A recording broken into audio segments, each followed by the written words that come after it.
Young gang star flip the kill switch. Jojo, pose, pose, pose. Jojo, pose, pose, pose. Jojo. Man, he looks so tough. I mean, the sword, the cape, and oh my god, is that a building shiesty? Well, hello there. Welcome to the office, everyone. Detective Dyson Hudson here. Watana. So, 3.0 has been out for a while now, and for a quote-unquote relaxing patch, big things happened. We tamed our trauma and our tail beast using the power of friendship, only for him to turn out to be at tsundere with a silent treatment and an act for aura farming. We get it! We see the fit! We kept arguing with Remmielle like a married couple, and almost got eaten by a Reaper Leviathan reference. In other news, bamboos fly now? Oh, they fly now! They fly now! They fly now! And finally, we learn more about Sunbringer. All three of her. Especially the cutest one of them all, Lady Dracena. I mean, look at that face. She's so adorable. Easily the best Sunbringer. I hope she gets playable. Sadly, before I can pet the little bringer, she got kidnapped. Presumably by the same person who left a bamboo murder mystery in our hand, whom I'm decided to call the Boo Killer. Watana. There's a lot here, so why don't you take a seat? Let's crack this case wide open.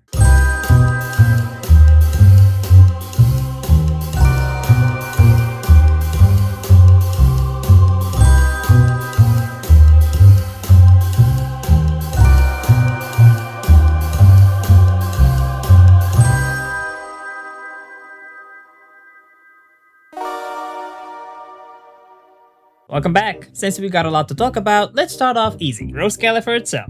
It's a minor detail, but people glanced over where this place actually is, even though we've known the answer since 2.6. Through an internet poster about a bamboo painting competition in which the winner bamboo painted a hollow that was weirdly nostalgic for other bamboos. A commenter identified it as the sub-hollow in the Minerva Stormbelt, a place known for its violent wind located near the Marshall Group HQ, the birthplace of all bamboos.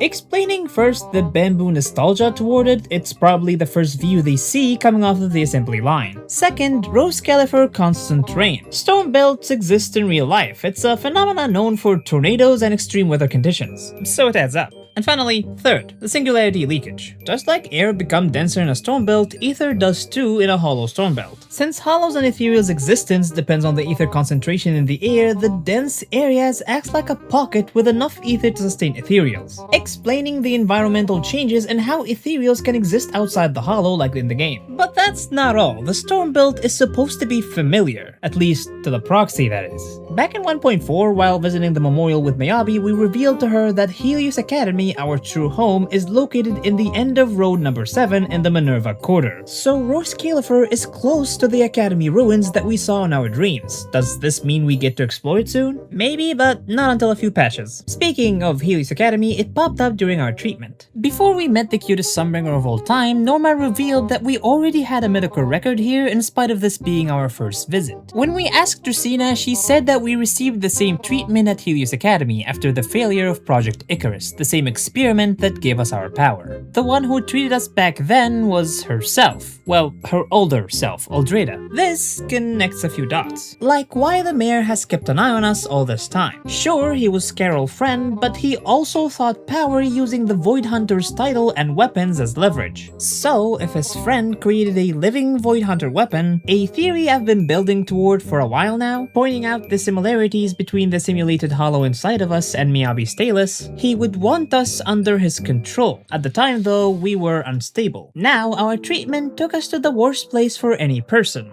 Our own mind. There we revealed that as children at the academy, we had two friends, Sirpico and Truvia. One day we were chosen to receive new ocular implants, but we weren't sure we would be compatible. Our friends encouraged us, yet when the experiment began, our desperation to prove ourselves caused our power to go haywire, triggering a disaster that seemingly claimed Sirpico's life, making Truvia blame us, and we never spoke about the incident again. It was only by admitting our fault and facing our past that we reconciled with the monster we blamed all along, Pyrois. So our treatment turned out to be self-therapy? What? What does that have to do with anything? No, he's got a point. Speaking of therapy, I'd like to call this a Naruto taming Kurama moment, but it resembled Bleach more. Dragon Cove, my go-to friend for lore discussion, pointed out that the dialogue with Pyrois was similar to Ichigo conversation with both his inner hollow and Zanbakuto. If you're unfamiliar, in Bleach, names hold power. Every Zanbakuto has a true name, and only after learning it does the wielder access its full strength. This may imply that Pyrois isn't our full power. This name simply lets us access a part of it. More interestingly, our siblings seem to have similar abilities. Now that Phaethon is a faction, we will need more agents. I wouldn't be surprised if they awaken another persona, perhaps another horse of the Helios of Chariot like Aethan or Phlegon. But while we march toward a brighter future, Truvia appears to head toward a much darker one that led her to the same place as us. Rose Califer. More on that in a minute though. For now, having a medical record on Rose Califer raises a bigger question. How does Lady Sunbringer knows about the etheric other or how to treat us? You could argue she figured it out during our first treatment, but her dialogue implies that she already knew back then. There are 3 explanations. First, she understands the Void Hunter weapons. One of her departments is the Flint Workshop. According to the lore, it was responsible for forging the weapons. So they were man-made with a power source coming from the creator, presumably. Something I theorized about in my previous video.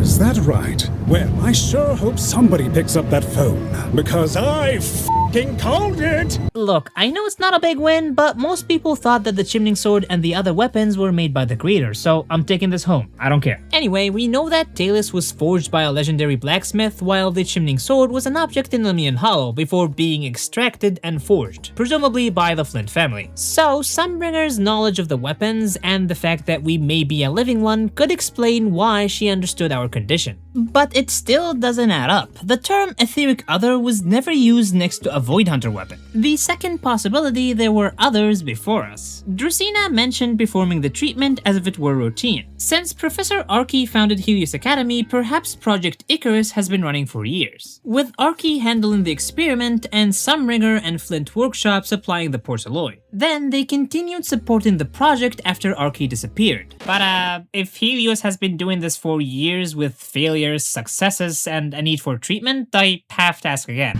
Are we the baddies? The third possibility is more personal. Sunbringer understands the etheric other because she has one herself. Now, before you leave, just hear me out. We learned that Sunbringer faced the creator in Lemnian Hollow, and he stored a portion of her power.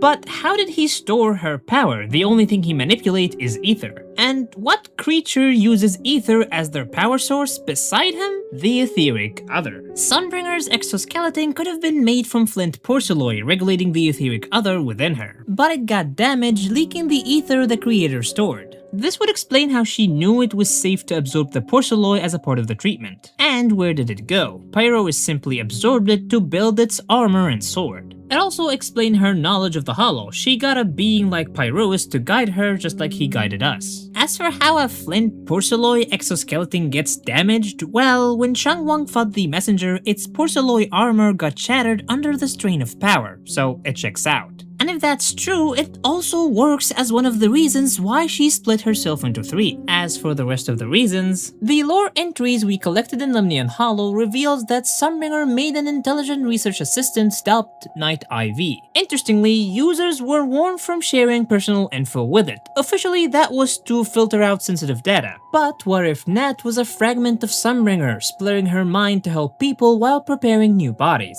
Then the rule would be established so the info won't alter her core ego, though it looks like it did make some changes, as there's a slight deviation in personality between each Sunbringer. Nothing major though. The same entries tells us about the rise of the porcelain factory and the accident that turned Lady Sunbringer into a fugitive. Pretty ironic given Remmielle's current state. But why did they turn on her? Well, in the entries, they already feared her knowledge as a goddess, so when they linked her power to the creator, they must have feared her as a devil. But I'll do you one better. In Roman, IV means 4, so if the AI projects are really fragments of her, it means there's a chance there's a 4th Sunbringer out there, probably the original damaged construct. Pretty sure that's 3 androids you've missed. Do I hear 4? Their designs might have been a hint. Every Sunbringer has unique horns, different from the other, even the one from the Miracle trailer, so it might have been alluding to 4 different Sunbringers. And ironically, basically solving a community complaint about Sunbringer's design losing aura for fan service. For me though, that's not the reason why I dislike the design, but that's for another video. For now, the bigger mystery is Lady Linverne's scar. Intelligent constructs don't get scarred, they have no skin. So how? To understand this and how she's split, let's look at how they are built. Every intelligent construct has an outer shell, memory chip, a logic core acting as their essence, and countless modules that process their code output into language, emotions, movement, and everything else. So logic core programs and memory chips are what makes them them. Since a program isn't a single code, it's multiple of them working together, it explains how Sunbringer split herself across multiple bodies. Though it raises a question, why split the memory instead of copying it to all three? Well, a fugitive on the run won't have the time to copy everything, leaving this the only option. Of course, this is just speculations, I'm probably wrong on the details, but the events are highly likely. But back to the enigma of the flesh, what about the scar? Sunbringer's outer shell looks perfectly human, more convincing than all the intelligent construct we've seen. Well, almost all. Qingyi is identical, which is why I've been studying her body. Watana. No, that's not what I meant! Ladies and gentlemen, we got him.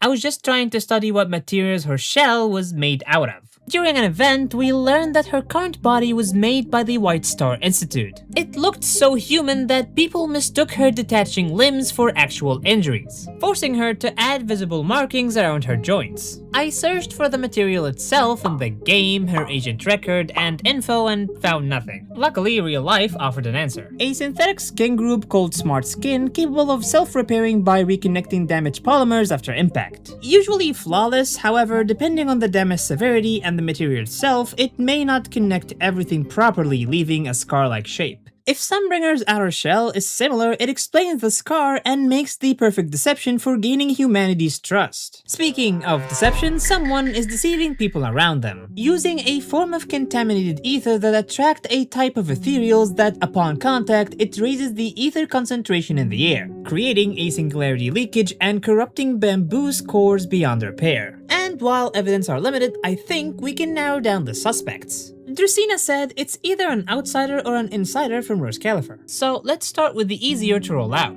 the outsiders. The game teases us with two mystery photos before immediately revealing who they are. First, Severiant. We knew he was coming from the trailer and we could safely roll him off. Second, Tops. Corruption is yokai's forte, but knowing their goals, murder doesn't benefit them. They are after Void Hunter weapons and the knowledge to how mold flint porcelain, killing bamboos that achieve neither. In fact, Drusina and Velina explained that the creator's threat is the reason why Rose Califer opened its doors. The ESD is responsible for hosting guests like Tops, and the murders almost forced them to shut down the program, even kicking us in the process. So Tops wouldn't have done it not after their effort of chasing Remmielle. Speaking of her, cross her off too. Sure, she attempted an assassination and her dialogue doesn't help her case, but she struggles with technology and it's clear that she's just teasing us. Her partner though is another story. In my previous theory, I suggested they might be the children from the Helios Academy photo, Truvia and Sirpico. They check all the boxes. They are from Helios, know about Phaethon, and might be in Rose Califer according to the trailer. Problem now, Sirpico is presumed dead and Truvia never appeared. Or did she? Looking closer, she shares a similar hairstyle and face structure with Storyteller, but it goes deeper. Remmielle mentioned her partner wants answers from Sunbringer. If it's Truvia, she should also have medical records from that day too, and have questions just like us. And since she blames us for Sirpico's fate, sabotaging our treatment becomes a believable motive. Moreover, the ethereal we chased created fissures at will, allowing it to move unnoticed. And Remmielle moves the same thanks to her friend in Roscalifer, as she says. Pyrois showed us that we can manipulate ethers and fissures in more ways than we knew. And if Truvia possessed an etheric other from the experiment just like us, it explained her going around unnoticed. She's just doing the same. But why not do the murder herself, and what about Sirpico? Well, maybe she can't do it herself because she's stuck. A popular theory suggests that she's connected to Rose Califer's central computing hub for her powers, processing the holo data into the Rosetta data, explaining her line about how Rose Califer is built on a lie. But all of these are just speculations, please don't flame me in the comments. As for Sirpico, we don't know enough. Maybe Sunbringer saved him back then and he's being treated here in Roscalifer. Maybe, just like Pyrois did to us, he is Truvia's guilt-given form. Or something even more cruel, that I'll say in a minute. Ina wata ina. It's called building anticipation, Hudson. It's better for attention. For now, let's check the insiders, because knowing the ins and outs of the CCD and having authority makes the murders much easier. The person with both these things is Carinus, the deputy chief for the AAD. The game certainly frames him as a suspect.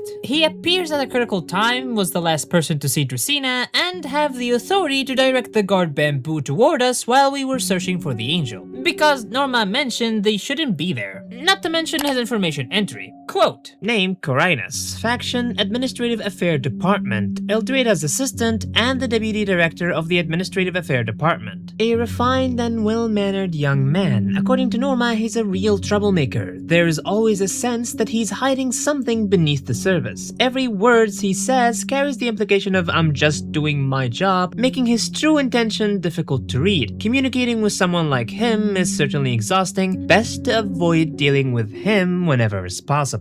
His design also stands out, unlike NPCs like Cora and Edward, whom, by the way, attended the same academy where Cora punched Edward in the face, which has nothing to do with this, honestly. I just ship it, bestie? Has more attendance to details. Similar to Sarah, hinting at a larger role in the story. And talking to RoseCalifer's council member reveals that the AAD and the APD has been enforcing extreme regulations for safety. But it's clear that they fear the outsiders.